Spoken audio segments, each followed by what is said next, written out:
This Mexican-inspired vegan white bean soup is a delicious weekday meal that will make you and your family feeling very healthy and very happy. To get started, we're going to use 1 pound of dried cannellini beans. If you want to use canned beans, you're going to use 3 15-ounce cans of beans. We're going to be using 2 carrots, peeled and coarsely chopped. We're also going to be using 1 medium onion, which you're also going to chop pretty coarsely. You're going to be using 4 cloves of garlic, and with the garlic, I'm just going to smash it and remove the peels. We're going to be using 2 celery stalks, chopped, 1 chipotle pepper in adobo, as well as about 1 teaspoon of the liquid. We're going to be using 2 teaspoons of ground cumin, 1 teaspoon of smoked paprika powder, and 2 teaspoons of chili powder. You can use medium chili powder spice, hotter or less hot. Better than bouillon, vegetable broth. At the end of cooking, we're going to add 1 can of fire roasted tomatoes and about 2 cups of baby kale or spinach. To get started, you're going to add olive oil to the Instant Pot.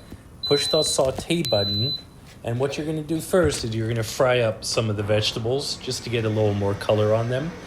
I'm going to add the combination of carrots, celery, onion, and garlic to the pan. To that, I'm also going to add 1 of the chipotle peppers in adobo. This gives a lot of the heat to the dish, so if you want it hotter, add 2 peppers. If you want it less hot, add 0 or half a pepper, depending on how your family likes it. I like to add a little bit of liquid to the pot, as well. And the liquid provides nice smokiness as well as some heat to the dish. From there, I'm going to give it all a nice stir, incorporate everything together. And trying to smush up the pepper a little bit as well to get the pepper open up and kind of spreading its juices all over the place.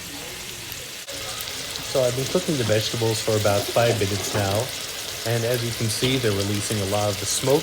And at this point, I'm going to add about 1 teaspoon of tomato paste, which will both give the soup a nice subtle tomato flavor and also provide it with some umami flavoring. At this point, I'm going to start building the flavor profile of the soup, starting with the cumin. You can see I'm adding 2 teaspoons of cumin. After that, I'm going to bring out the chili powder, and same thing, about 2 teaspoons of chili powder. The chili powder I used was a little spicier than expected, so the kids had a hard time eating the soup. Just be careful about, making sure you know how strong your chili powder is before you add it in there. I'm also going to add 1 teaspoon of smoked paprika. This will also give the soup a nice smoky flavor, which is kind of what I'm trying to do since it is a vegan soup. I'm not adding any meat flavorings, obviously, so the smokiness kind of adds like a nice, almost meaty flavor to the bean soup. Now at this point, I'm stirring everything together and just kind of keep stirring it around, getting the flavor kind of spread out among all the vegetables. At this point, I'm going to add the beans to the soup. I made sure to rinse them thoroughly and also take out any weird-looking beans that may have the shells kind of cracked, or any pebbles if you find any of those in the packaging. Stir everything together, making sure the spices are now incorporated into your beans, and you want that flavor profile on the beans, on the vegetables, on everything before you add the liquid to the pot. If you're using better than bouillon, you can add it directly to the bean mixture right now. And if you're just using vegetable broth, just feel free to pour it in directly to the soup at this stage. So as you can see, I'm struggling to get the vegetable broth out, but I did eventually. And then to this, I'm just adding 6 cups of water. I'm doing 4 cups first to make sure that there's enough room in the Instant Pot.